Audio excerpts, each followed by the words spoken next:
Hey guys, Mark Ferrasci, Protect Dog Training. Another yak session. I'm on my way to Tractor Supply to get some dog food and terramycin for Buddha's eyes.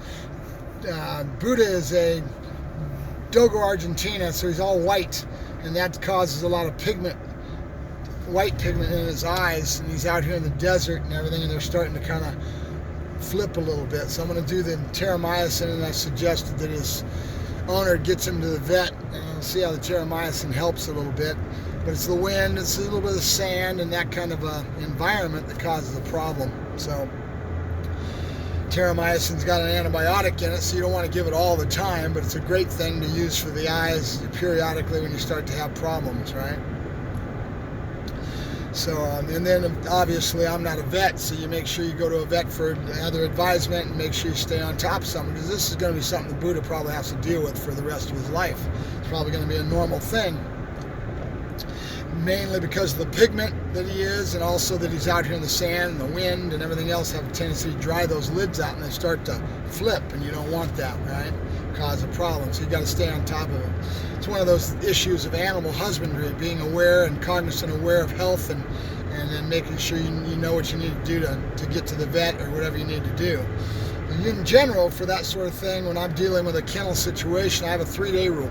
So that means that if I have a problem, as long as it's not a major problem, a major cut that you've got a bleeder and you got to go to the vet for stitches or whatever, broken bone or something that's major that you got to run to an emergency vet or go to a vet, I will stay away from the vet, right? And I'll handle 90% of the things on my own. And there's a 3-day rule, meaning that this is what I live by. If let's say the dog dropped his diet and was really looking kind of sad sack, and you had a dietary problem, you were concerned with the dog, I don't run to the vet right away. I observe, I pay attention, I use my common sense in animal husbandry, and I try to handle it myself. Diarrhea, constipation, whatever it may be, common sense prevails, right? With a little bit of knowledge and being around the animals for as long as I have, just be like a rancher dealing with horses or any other animal. You try not to kill yourself with cost of vets. I mean, they cost money, and you want to go to them. A lot of people don't know that, and they have a pet, and they're a pet quality owner, and they run to a vet every time they have a problem. Well, you're going to go broke if you do that, and you learn real quick that you don't need to do that if you just do your research and you start to learn a little bit, and you have a little bit of common sense and animal husbandry skill that you start to acquire. With me, it's been years that I've done this, so I've taken care of whole kennels of 150, 200 dogs before. You have to have a drug chart, and you medicate the dogs you have to, and you have to be aware and cognizant of their health as you're going into the kennel and paying attention, right? And that's something I would teach a young buck that was learning about becoming a dog trainer. I would try to make sure I teach those people about animal husbandry and the 3-day rule that I keep. The reason for that is because you'd go broke if you ran to the vet every time a dog has a problem, an animal has a problem. So just keep it in mind. That's a little bit of a side view of what I'm talking about and yakking about today, So I'm on my way to Tractor Supply to kind of get some terramycin, take care of his eyes, and then keep an eye on him, and I may decide we need to go to the vet. But it's not an emergency. It's just something you want to go to get a second opinion and have the vet maybe has a better medicine than what I'm given with terramycin, and something that'll stay on it, because I'm almost guarantee you this is something you're going to have to be watching with Buddha because of his pigment and those pink eyelids and everything that you're going to have to be aware of and cognizant for the rest of the dog's life. It's going to be something that you're going to have to put into your animal husbandry with this individual dog because of where he's at too. We're up in the desert. There's a lot of dirt up here. It irritates the eyes, and he's prone to that. The sunshine and the high sunshine that's coming up during the summer months is going to probably be even more so. But right now it's a lot of the wind and the dirt and everything blowing into those eyes is causing the problem. So that's a little bit of the yak session for this morning. What else did I want to talk about? I can talk about anything that hits my mind. I've got Buddha back in, and I also brought in that little Malinois. I kicked them back home while I went to Missouri because I was going to be traveling, and I basically cut it off for the Malinois at the 2-week period, and I brought her back in so I can give them their full month. And I usually take my payments half up front and half in the end, right? And that's kind of the way I do it, to make it a little easier on the customer getting the charge. And then I can give them a demo when they go to home, and I educate them. And if they're not real happy and they're mad, they can not pay me. So that rarely, if ever, happens to me. In fact, I don't think I can remember even one time it's happened to me. But in a general sense, that gives a little bit more security to the customer to be in the power situation, the power seat, in regards to paying me for my services, right?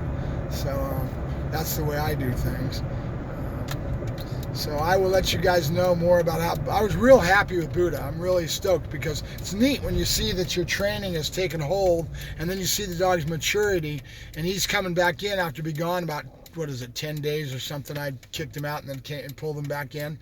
So he's high on that. You know, he's familiar with where he was at before, and I took him out this morning. All I did was just walked him. I did put a pinch collar on him, and then just let him be a very happy dog. A lot of hot dogs and a lot of free hunt, a lot of releases, and just let him be a happy dog, right? Let him start to enjoy the work again, because what you're doing is you're fulfilling the dog's psychological needs. They have a need to be dominated, whether you realize it. That doesn't mean you need to be abusive. It just means you need to be assertive with your relationship with your dog, right? Especially a big old stout dog like Buddha. And that fulfills the dog's psychological needs as long as you're consistent with your training program, and 2 and 2 adds up to 4 all the time, right? What do I mean by that when I say 2 and 2 adds up to 4? What I mean is that there's a bunch of things that I do with the dog that always end up adding up to 4. I did a video this morning, I haven't posted it yet, but I'm going to, how I make Buddha sit, and I make him wait, and then I put the food down and I make him wait until he gets his keyword to go into his food.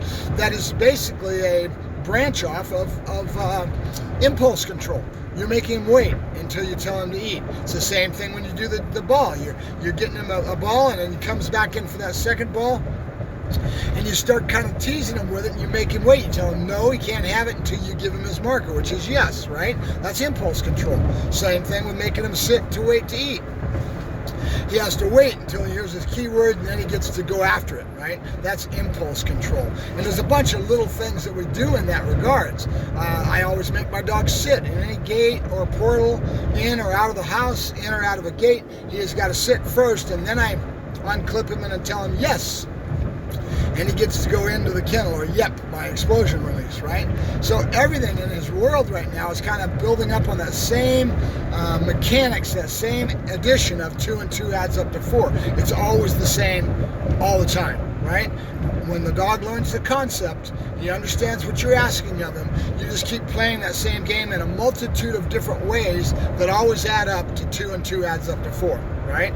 That's training. Right? It's being consistent, it's being methodical, and conveying thoughts to the dog of what you're trying to get across to him in a multifaceted way, not always just the same thing. Example of that would be your explosion release. That explosion release can be used in 1,000 different ways once you set in the behavior that I start on the table. Put him on the table, and then yep, and I'm back in explosion release.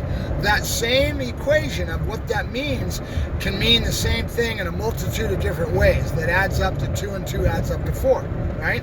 So that's just a good example of it in a training philosophy. So always be consistent, always have the same methods and decorum in how you're building the dog and what you're trying to convey to the dog in the overall build of what the dog has to go through in his training program, right?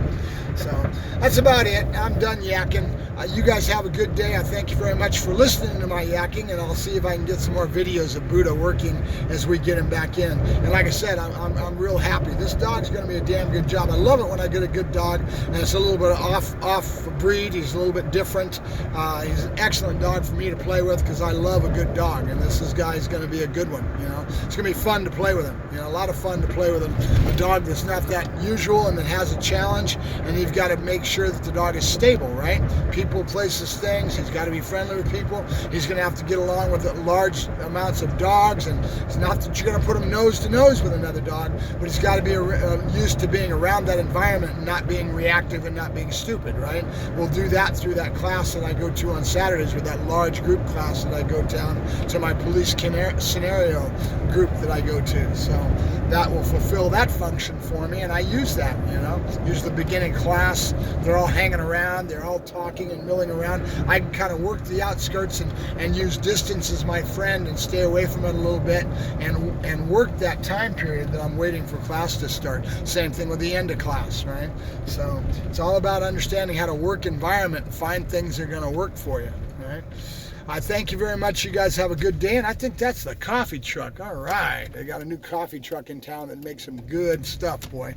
I'm gonna get myself what they call a Rottweiler, which is basically a caramel macchiato type of a drink.